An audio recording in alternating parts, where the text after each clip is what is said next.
الله الرحمن الرحيم هل أتاك حديث الغاشية وجوه يومئذ خاشعة এর থেকে ভালো আর সাত দিলে কি করতে পারবো? ভুল ধরলেই হবে না, আপনাকে যে বুঝতে হবে আপনারা যে কষ্ট করে 7 দিনে যতটুকু মেহনত করে আগাইতেছেন কিসের ব্যাপার?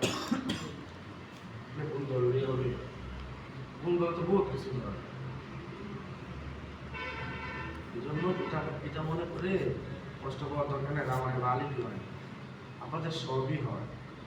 হ্যাঁ, টুকটাক ভুল তো হবে। যেমন ধরেন আমরা এক